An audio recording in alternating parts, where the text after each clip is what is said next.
world famous Churchill Downs. We're on the backside of the racetrack right now on Kentucky Oaks Day. A lot of excitement, folks. I'm loving the weather. Anybody that's familiar with Churchill Downs, this is John Asher weather right here. John always thought it was 75 and sunny on Oaks and Derby Day, regardless of what the weather was. So, folks, we got horses training. They're about to knock off for a few minutes so the people can rework the racetrack. And our hope is to get up here on the rail and see the Derby and Oaks horses. They have their own time frame to come out from about 7:30 to 7:45. And so hopefully we'll see a few of them up close. But for me, folks, this is just where I'm lucky enough to get to hang out these days. I work for the Kentucky Derby Museum, and I give tours on the backside many days of the week. And it's become my favorite place. I've grown up at this racetrack, and most of my life was on the other side, like most of the fans. But nowadays, I get to spend a lot of time back here, and it certainly has changed my perspective on a lot of things.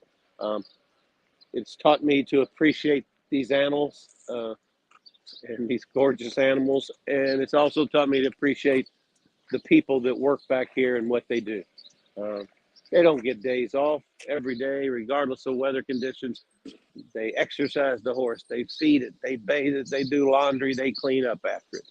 And these folks are being very patient, putting up with a lot of people invading their workspace this week. So we'll do our best to stay out of their way and let them do their job. But it's an exciting time to be out here, folks. And today is Kentucky Oaks Day.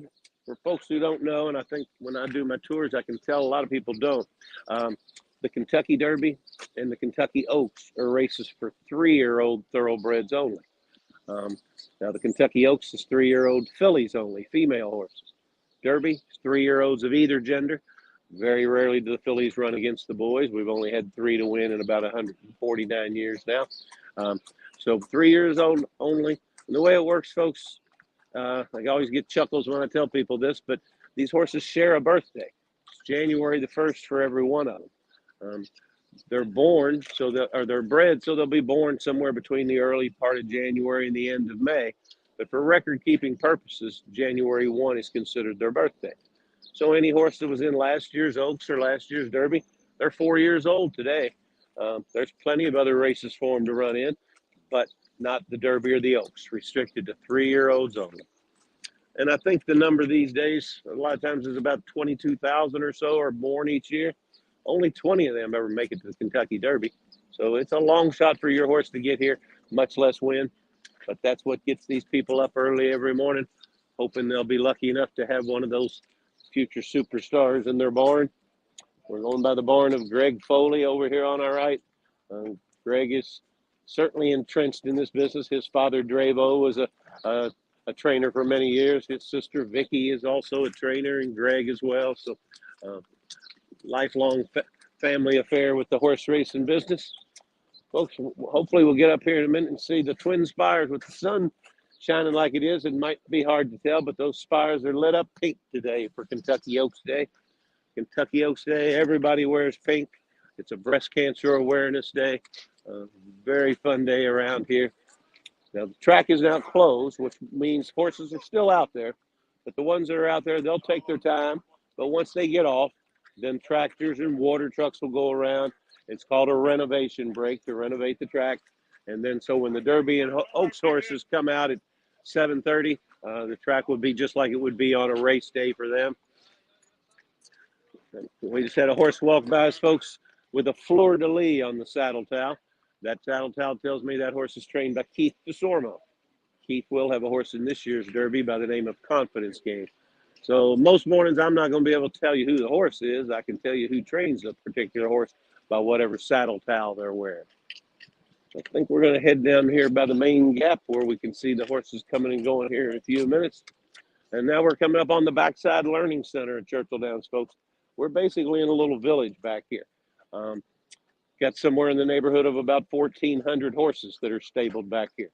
We have 47 barns, 1,400 stalls, and then there's also probably about 700 people who actually live back here. As long as horses are living back here, then there's people going to be living back here taking care of them. And so And they're from all over the world, folks. I don't know how many countries are represented. Somewhere between 15, 20, probably different countries are represented. So this is its own nonprofit organization right here, the Backside Learning Center. They provide a tremendous amount of resources for the folks that live and work back here. English classes, computer skills, different things like that. So this is a very vital part of the backside of Churchill Downs Racetrack. That so many resources they provide for these folks that are living and working back here. And people and horses are back here, folks, not all year long, but typically from mid-March till December 31st, you're going to have horses and people living back here. January and February, those months, they typically are going to head south, do some racing, maybe Hot Springs, Arkansas, or New Orleans, or somewhere in Miami or Tampa Bay down. But this is a vibrant community the majority of the year. I'm looking over at those twin spires now. I can see a little pink up there, even with the sun shining. So that's always pretty cool to see those things lit up like that, folks. And those twin spires across the way, that's the oldest part of the building these days. That section dates to 1895.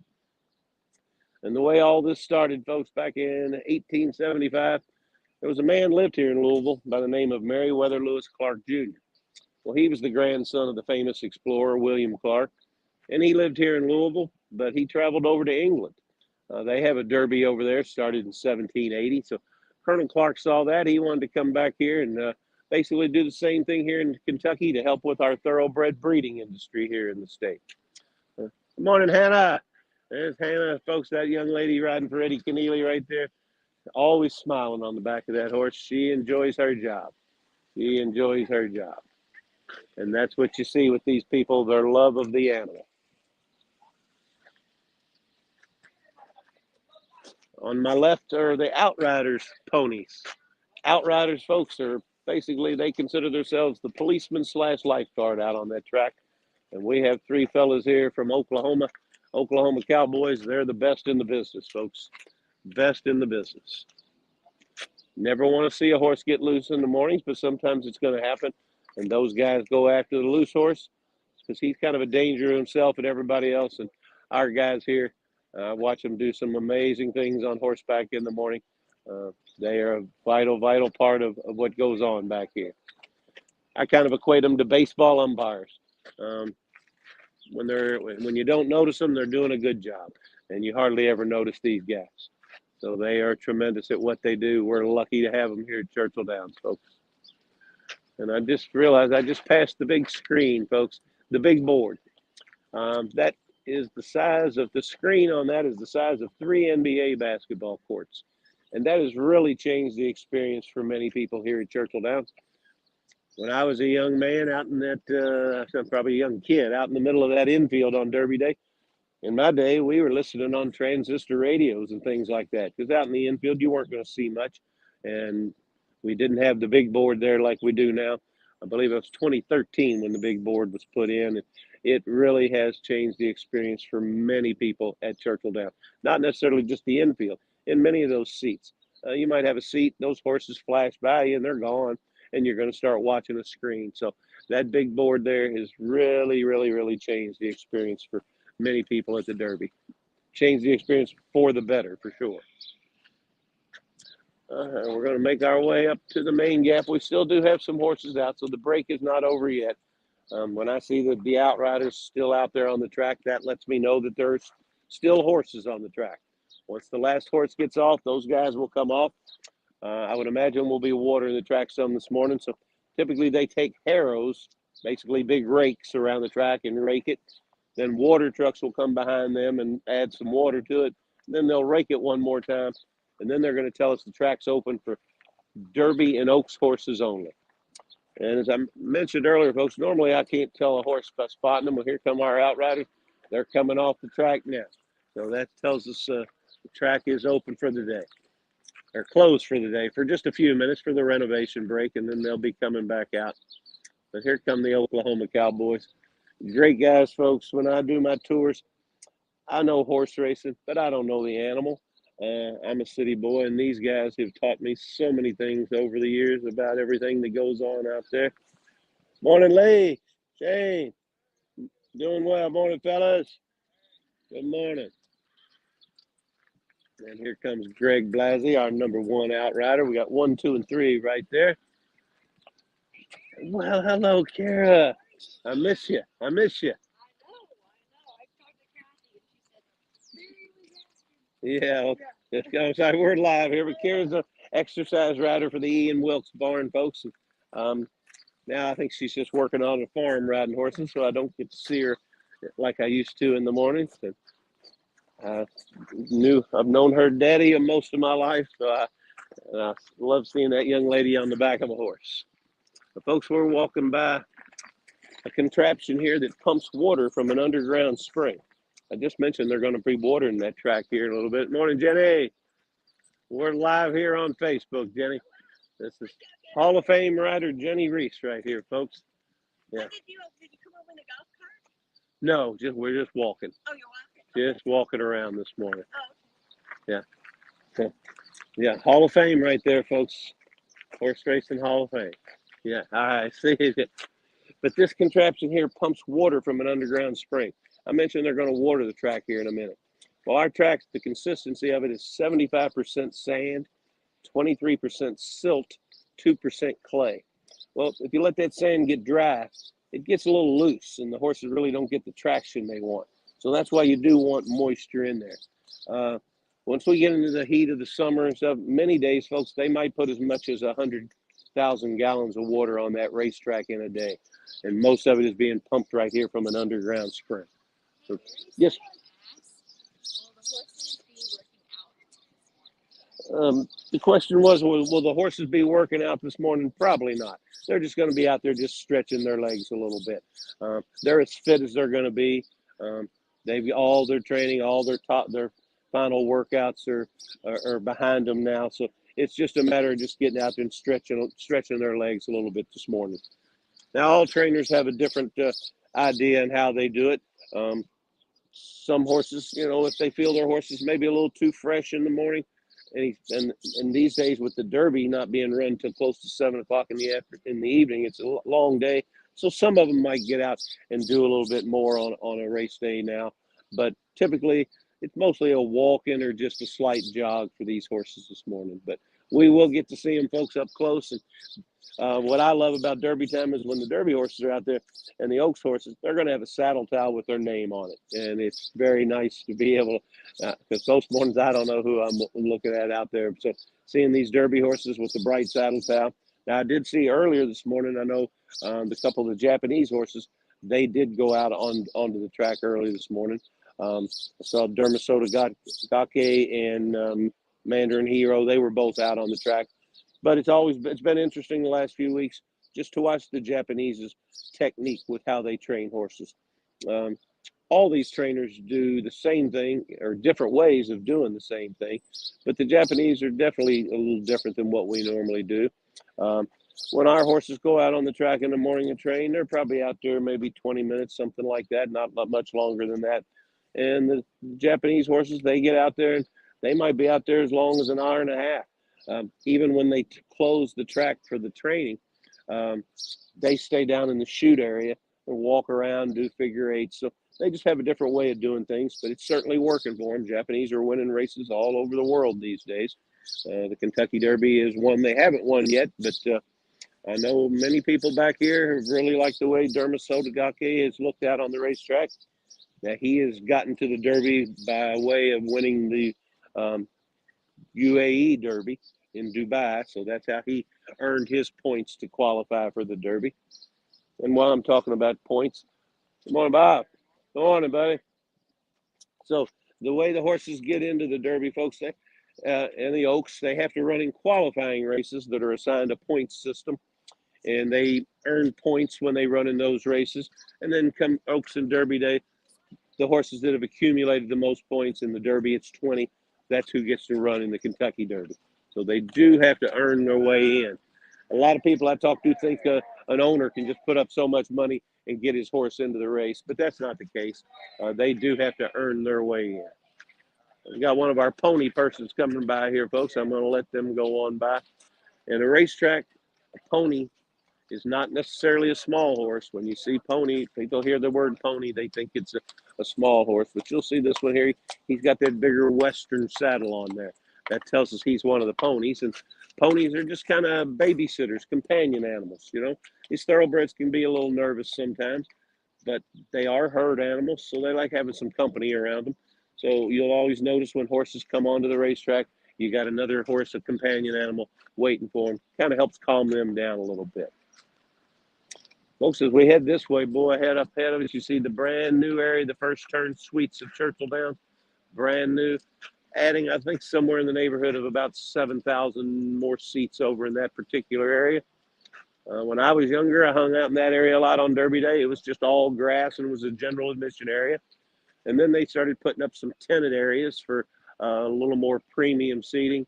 And now it is certainly premium seating over there now. They call them the first turn suites. To me, it's still the clubhouse turn. That's what I always term that area.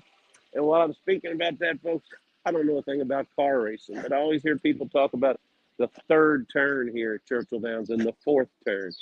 Well, in horse racing terminology, this racetrack, there's just two turns. We got a turn down this way and a turn down that way. So I hear people tell them, well, we're down at the third turn. In horse racing terminology, that is really not correct. There's just two turns. As you can see, people are gathered now. They know the Derby horses will be coming through here shortly, and the Oaks horses. And everybody wants to get a one last glimpse of them. And folks, when they come by, these horses are just so gorgeous. When I bring people back here, they have no idea what they're, so many people take tours back here, and they don't know a thing about a horse or horse racing. Well, I love bringing them back here because this certainly opens up their eyes. They realize it's an old little village back here, and it certainly takes a village to take care of these animals. So this is my favorite place to hang out. So we're coming up on what they call a gap. The gap is where the horses can enter and exit the racetrack. We have 4 gaps back here.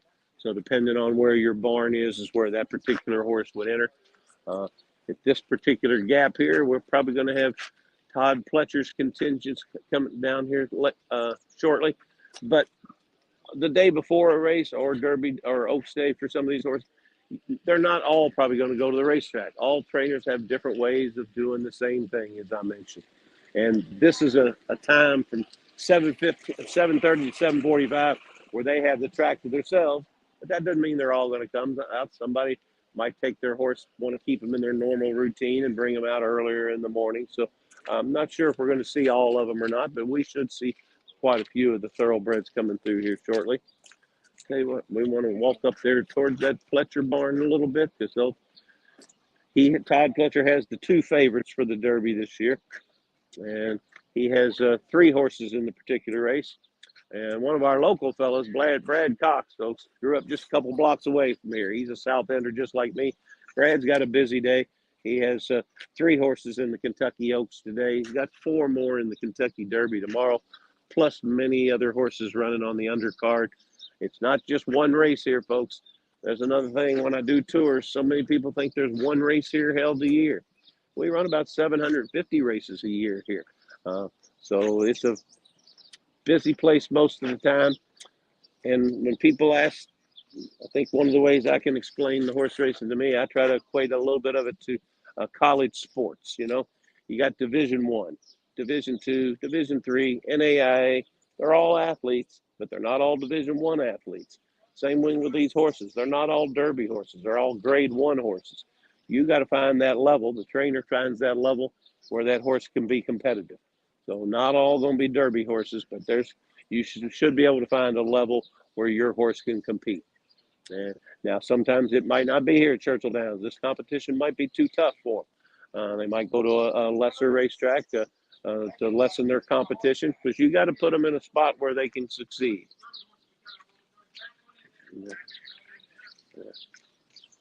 Someone asked, do other animals besides horses live on the backside? Oh, yeah. The question is, do other horses, other animals live on this track? Certainly. Goats. We have a few goats back here. the horses, like I mentioned earlier, herd animals. They're companion animals. They like having some company along with them. So some of them use goats. A few years ago, we had the world famous Oliver the rooster back here. I don't know where Oliver is these days. And Charlie the cat. He's very famous back here as well. Very mischievous horse. I mean, cat. You got to be careful with Charlie because sometimes he thinks that racetrack is his own personal sandbox out there. So yeah, there certainly are other animals back here, but I think the ones that turn most of the heads are the goats when you see them back here. Brad Cox at his barn has a big old black goat by the name of Mr. Man. So Mr. Man is certainly a fixture here on the racetrack. So I can see a lot of people making their way up towards the track here, folks, because they know those Derby and Oaks horses are going to be coming by here in just a few minutes. You guys, I think we'd probably be better off being on the other side and get out of the way. So we're going to cross the path here and get out of the way of these horses. I never want to be the one to have one of horse get spooked and have a rider get dropped. Because, folks, these riders, they make this look easy out here. Boy, there's nothing easy about what they're doing. You know, you're on the back of a 1,200-pound animal. It's got a mind of his own. So we want to keep these people as safe as we can out here. So we'll just stay out of the way a little bit here. And for me, folks, personally, I'll just give you a little background on me. I've been doing this for the museum about 12 years now, but I've lived within a couple of miles of this place my whole life. I was lucky growing up. I had a dad that liked horse racing, but I had a mother that loved it, and I was the youngest. So my brother and sisters would head to work or head to school. My dad would head to work, and my mother and I came to the racetrack. So that's where I developed my love for it. This year will be Derby number 44 for me. It just never gets old for me. It's like Christmas time for me, I can tell you that. Very quick question. I know that when you were out with your mother, she used to tell you the name of the Derby horse. Can you tell us? Well, she did. Well, as soon as mother and I would walk into we'd walk through those turnstiles. Back then I was ducking underneath the turnstiles, and we'd walk in. My mother would look at me and just say, 1921. Well, folks, the name of the 1921 Kentucky Derby winner is Behave Yourself. So I've always known who won the 1921 Kentucky Derby. So, yeah, and that's one of the things. If you ask me how old any of my relatives are, I'm going to tell you who won the Derby that year. That's how I remember them. So here in Kentucky, in Louisville especially, we mark time with derbies. You know, that's just the way it is. We mark time with derbies. And me, the older I get, and some of my relatives and great friends that love the Derby aren't with me anymore. So it can be an emotional time, but it's always a good time. Yeah. So 1921, I'm not the only one there. There were many people that grew up in this neighborhood that would tell you probably the same story, that their mom or dad would tell them 1921 when they walked into the place. So behave yourself. And that particular horse, most people ask where the names could come from. That particular horse, Behave Yourself, was owned by a man named Bradley. And Mr. Bradley would always name his horses with the letter B. And he won 4 Kentucky Derbies. Behave Yourself, Bubbling Over, Broker's Tip, and Burgoo King. So Mr. Bradley had a pretty good run of luck back in the days with 4 of them. But Behave Yourself, 1921. Yeah. Thanks for bringing that one up. Oh, yeah. So now on the back of that pony there is Kenny McCarthy. Kenny is the assistant trainer for Bill Mott. Bill has a horse named Rocket Can in this year's Kentucky Derby. And Bill Mott has a large operation, so he's in different places. Typically, he's based in New York. Kenny McCarthy there runs his Kentucky division for him here.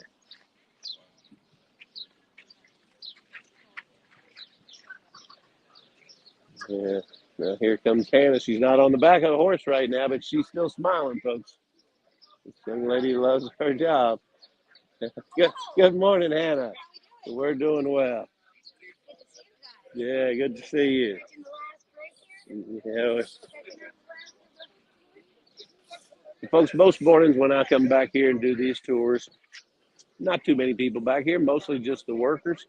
But Derby week, everybody wants to just get back here and just share in the excitement. You can just feel it. You can just feel that something's different today. partly because of the people, but it's just a different atmosphere come Oaks and Derby Day back here. This is the pinnacle of everything. And talking about the Oaks, folks, trivia question a little bit here. This year, when we crown our Derby winner, it'll be our 149th Kentucky Derby winner. This afternoon, when that winning filly gets presented with the lilies for the fillies, it's going to be our 150th Kentucky Oaks winner.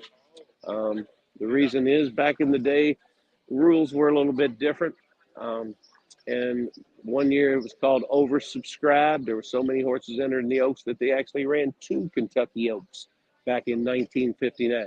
So we had 2 winners there. So this will be the 150th winner this year.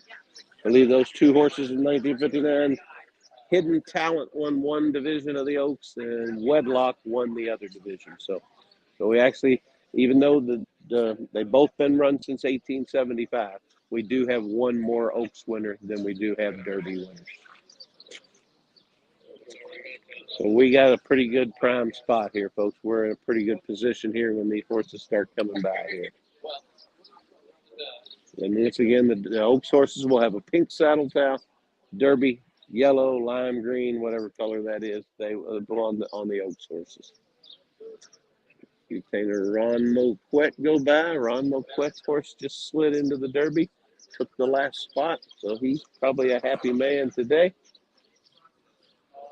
So we never know. I guess 9 o'clock this morning, folks, will be the final deadline for the horse to get in the Derby. But this time last year, Rich Strike was not in the race. So probably as late as 8:55, he was not in the race. Here comes one of our first Derby horse getting ready to come by here, and I believe that's Keith DeSormo leading that one. He's gonna go into another gap, but that's Keith DeSormo leading that horse, so that tells me that is confidence game. Something that I follow a little bit, folks, when I'm talking about trying to pick winners is how horses do on certain particular racetracks. You hear the term horse for course. I believe we have 3 horses in the Derby this year that have had a win over this racetrack. So I'll certainly factor that into my thinking. Here comes the Todd Pletcher, the Todd squad coming by here, folks. These are Todd Pletchers. Oh, I see Tapit Trice back there. Beautiful gray. Every year you have a horse here on the backside that seems to be the buzz horse, that gets the most play back here. People talk about how well they look. This year, I'd say Tapit Trice is the buzz horse. There's a pretty filly, Julia Shiny. There's King's Barn. That's one of Todd's horses for the Derby. He's undefeated, going 3 for 3. He's yet to be beaten, but he didn't start until he was a 3-year-old. There's Forte, folks, going by. It's our Derby favorite. Tapit Trice will probably be the second favorite. Is he a beautiful horse or what? There. And Tapit Trice is the son of Tapit, one of the top stallions of all time. Tapit's produced many winners, has yet to have itself a Derby winner. But we're going to make our way towards the track to get a little better look at this.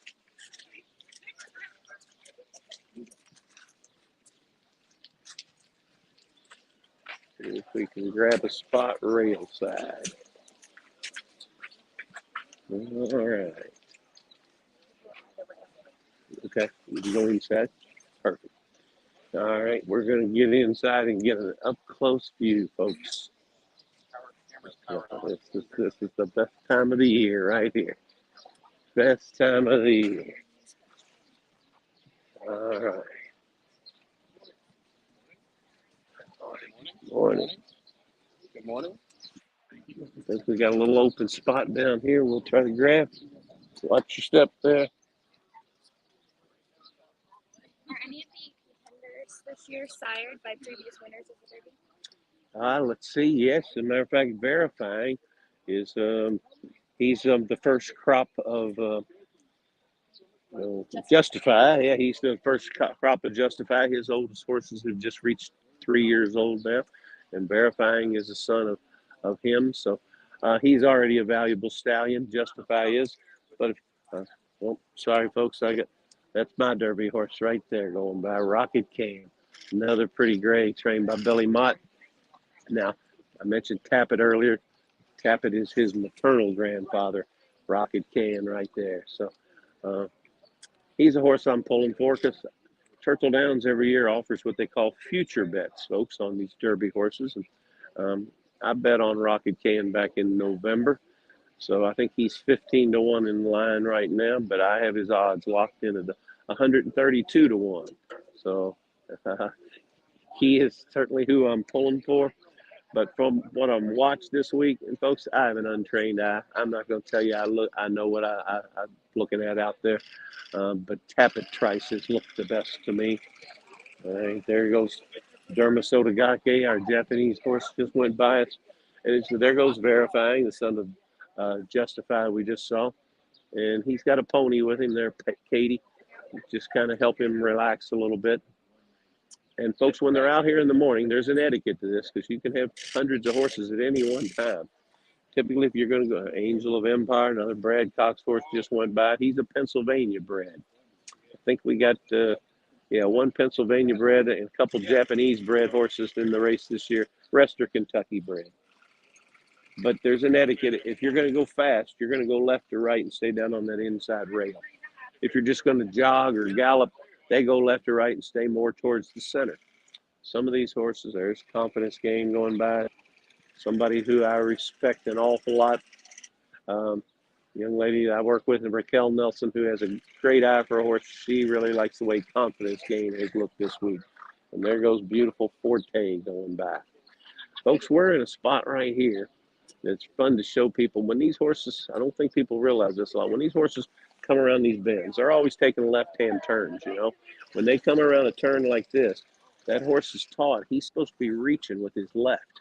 That kind of helps him lean into that turn and run into the turn. He doesn't have to check his momentum that way. And then typically when they get on a straightaway, you might see a little skip, and that's them going back to their right lead. There's old Tapit Trice right there. Just jumped to his right lead right there. Are these jockeys riding the horses? Typically not at this time of the morning. Typically these are not jockeys. Most of the time these are called exercise riders. They might have been a jockey at some time and maybe want to be a jockey. And a lot of times the weight issue there. About the most a jockey can weigh is typically about 115 pounds. And that's why I always tell everybody that there's King Russell. He slid in at the last minute. He's going to be number 23 in the Derby this year. King Russell just went by. So I forgot about him. That's another gray horse we got. So typically these are called exercise rider. I believe this is Gelser that rides for Billy Mott coming along here on Rocket Can. So I'd like to see them throw a blanket of roses over his neck tomorrow afternoon.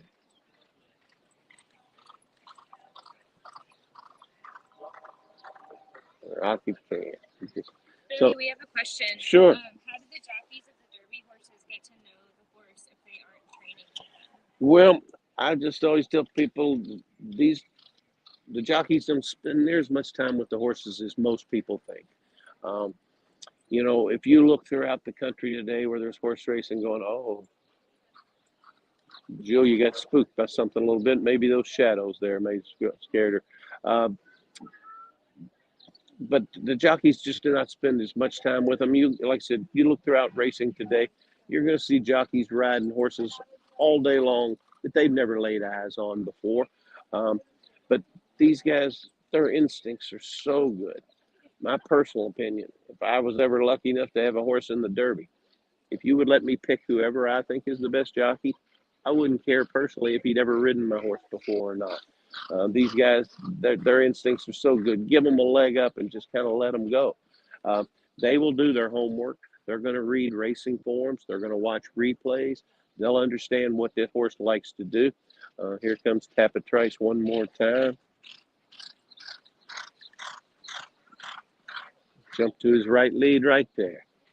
So if they stay on their left lead like that, folks, they would tend to bear in a little bit. And then also, just like you and me, if they're leading with their left for quite a ways there, well, if we're carrying something with one arm, we're going to get tired. We're going to switch it, change the set of muscles, Many times you watch a horse race and you'll see a horse kind of labor in that last part of the race coming down that home stretch. And then you'll see him switch leads. And it's like he's almost hit another gear, kind of takes off again. So the horses are being trained to do that. Some are athletic enough, they'll do it on their own. Used to stand here with my friend Bill Vest. He's the head of security back here. We'd stand on the stand every morning and watch American Pharoah a few years ago. His lead switch was so smooth. It was difficult to see a lot of times, but he did it in the exact same spot the whole time. So there's Dermacellular, the Japanese horse who just won the UAE Derby. And he's got Mike Crowder on the pony beside him. Mike's been with the Japanese horses all week. You won't find a better hand on around the racetrack than Mike Crowder there, taking care of them. Here we got Rocket Can on the inside. And Jace's Road, another one of Brad Cox's 4 on the outside there. But these horses are poetry in motion, folks. Angel of Empire. As I mentioned, she's born in Pennsylvania. She's one of we've had 2 Pennsylvania breds win the Derby before. Pat Day on Lily T. Back there in 1992 was a Pennsylvania bred. And then Marty Jones in 2004. But 114 of our winners born here in Kentucky. Something we're very proud of, folks. 114 of them born here in Kentucky. Second on that list would be Florida. They've produced 7 winners, so 114 to 7. So hopefully we add another Kentucky horse to the list. That's another thing I mentioned Mother earlier. My mother loved the racetrack, but come Derby time, when she opened that racing for them, if they weren't a Kentucky bred, Mother was drawing a line through that name. She wasn't going to bet anything but a Kentucky bred. There we go. Skinner. Now, Skinner, folks, I mentioned Buzz horses earlier. There goes Hall of Fame trainer Steve Asmussen. He has Disarm in this year's Kentucky Derby. Steve's won more thoroughbred races than any trainer in the history of this sport, but he has yet to win a Derby. I know last year with a 16th of a mile to go, he thought he had his first one, but Epicenter ended up let Rich Strike slid up the rail and ended that one, so Epicenter ran second. So Steve's got a shot to get his first Derby with Disarm this year. Speaking of Rich Strike, we know he's not training out here right now because he's not in the Derby this year, but will he be running anytime soon? We will see Rich Strike this weekend, which is going to be fun to see a Derby winner running this weekend. I'm drawing a blank on the races. It's today. Is he at the Ali Sheba? Yeah, he's in the Ali Sheba Stakes today. Rich Strike. Well, we know he likes this racetrack. As I mentioned to you earlier, folks, when a horse is showing affinity for this surface, that's always a big thing when it comes to me picking winners. And Rich Strike has shown us that he loves this racetrack. So it'll be interesting to see him in the Ali Sheba Stakes today. All right, there you come on that left lead. But like I was going back to the Buzz horses. I told you, Tapit Trice, I think, has kind of been the Buzz horse. But Skinner was a late arrival. He came from California, hasn't been here very long, but he shows he's put on a favorable view out there for a lot of people. I heard many people yesterday on the backside talking about how they liked the way Skinner looked out there. So there's Mage, son of Good Magic. I believe that's where that name comes from. Good Magic, I believe, ran second in the Derby a few years ago. In his first crop, he's got a horse here in the Kentucky Derby. And that's all. These are all stallion building, folks. I mentioned Justify right now. He breeds for $100,000. So have a female horse you want to breed to him, it costs you $100,000. Well, if his first crop he produces a Derby winner with, say, verifying today, then I would imagine that stud fee to breed to him would probably jump up for next year's season. So he's off to a very good start as a stallion. The folks looking across there at that grandstand later on this afternoon and tomorrow, it's going to be full of people. I tell people it's so hard to describe what Derby Day's like. You won't find anybody likes horse racing more than me, but on these days, sometimes it almost takes a backseat to the spectacle that's going on around us. Raise Cane, he will be one of the longer prices on the board, I would think, Raise Cane. But, you know, you don't have to, when you come to Oaks or Derby, you don't have to know a thing about a horse or care anything about horse racing. You like people watching. It's not going to get any better than you're going to see on Oaks or Derby Day. Just so much fun. Those gates are going to open at 9 o'clock this morning. We're probably not going to run our race till about 8 o'clock. So it's a 12-hour party. if you ever get an opportunity, I always tell them, if you have a bucket list, put the Derby on it. You'd never regret it. Now here comes this Faustino, so this must be Cyclone Mischief coming by. It's right there. Yes, it is. Cyclone Mischief. Now I was talking breeding, he's the son of Into Mischief. Into Mischief is the top stallion in the game now. Breed to him for $250,000. And he's produced 2 of the last 3 Derby winners, and he's got a couple of chances in there again today. So Into Mischief is definitely the top sire in the game these days. So you see that track, folks, the consistency of it, as I think I mentioned earlier, 75% sand, 23% silt, 2% clay. If you were out there walking on it now, it'd be very similar to walking on a beach. But that's not our only track. Inside of it, we have a grass surface. Horses have a preference, folks. There's clay in this. I always use the tennis analogy. You got clay here, you got grass there. Tennis players play on both, but they usually have one surface they prefer versus the other, and no different with these animals. So here comes, we're going to get a good look at Dermacellular coming by here, folks.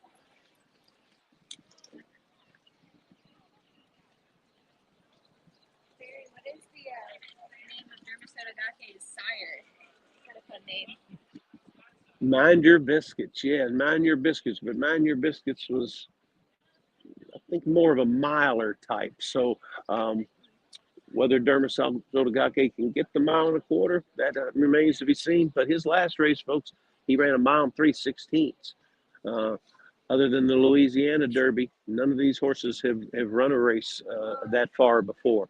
So I don't think distance is going to be a problem. He certainly seems to be fit. And when you watch them in the mornings, they're training. When they're out here, hour and 15 minutes, hour and a half. I don't think the distance is going to be a problem for him. Now, I think a lot of people are liking him because it doesn't seem to be a lot of speed horses in this race, a lot of front runners. And his last race, he did that. But I don't think that's the only way he can run. I think he has different styles. I don't think he necessarily needs the lead. But if he gets out there on an easy lead and nobody pressing him, he might be tough to run down. So, but we'll see. I think he's a pretty versatile guy. Now here comes Monty, folks. Now Monty this afternoon will be riding world famous Harley the Magnificent out on the track. Good morning, Monty. I get more questions. Harley is the rock star on the backside here, folks. I mentioned these ponies, and we call them ponies. Like I said, they're not small because her pony Harley probably is 2,400 pounds. He's twice the size of any of these thoroughbreds. But I remember a few years ago doing what I'm doing now. First question I got on a tweet was from Ireland. And the question was, who's that horse with the big spotted hind end? Well, that is Harley. He's a rock star. So if you're watching the races this afternoon, I hope you are, and tomorrow, keep an eye on Harley. When the horses come on the track, he'll be escorting somebody to the starting gate. But he is a rock star around here, but he's a gentle giant, folks, and probably eats his weight in peppermints every day. That was our next question. Probably our last question. What are their favorite snacks? Well, carrots, apples, things like that. But the majority of them seem to love peppermints. People say, wow, well, growing up, I always heard, sugar cubes. Horses love sugar cubes. Well, that's basically what that peppermint is. And everybody that stops by Harley's barn is going to have a pocket full of peppermints. So sometimes we're afraid we're giving him too many peppermints sometimes. So we try to cut back on that a little bit because we need Harley fit. We got to get him out there, and we want him out here working. So we don't want him gaining too much weight. So we've kind of cut back on the number of peppermints, at least my tours anyway, of how many times we stop by and give Harley his peppermints. And will we be able to see you tomorrow? I'm going to be doing the same thing tomorrow morning, folks. So I hope you'll join with us tomorrow morning. 7:15 or so, just like we're doing this morning. If you come up with some questions you didn't get in today, please ask them tomorrow. I will be here doing the same thing again. Got goosebumps now, but tomorrow it just Derby takes on a little. I love the Oaks, but Derby takes on just a little bit different. Like I say, I have goosebumps right now. And when I stand here and look at the Twin Spires and seeing how much that place has changed in my lifetime, I'm 66 years old, folks. My memories start here at 4 years old. I've been coming here ever since. And like I said, I was here in 1996 with my Uncle Joe for the Derby. It was his 75th in a row. Another uncle went to 66 of them, a sports writer. So this is what this means to us. I try to explain to my tour people, we don't have a lot of the major league pro sports, basketball, baseball, and football, like most of them. This is our pro sport right here. And we get to have the Super Bowl of our sport here every year. So come first Saturday in May, which is tomorrow morning, please join us here. We'll do this again tomorrow. So come up with some questions overnight. Feel free to holler tomorrow, and I'll answer them as best as I can. But so this is, and folks, if you ever think you want to do this on the backside, call the Kentucky Derby Museum. Come back here, see what this is all about firsthand. Once you come once, you won't want to miss again. So this is Barry Northern signing off, and enjoy Oaks Day. Have a hunch and bet a bunch. Thank you, Barry. Thank you.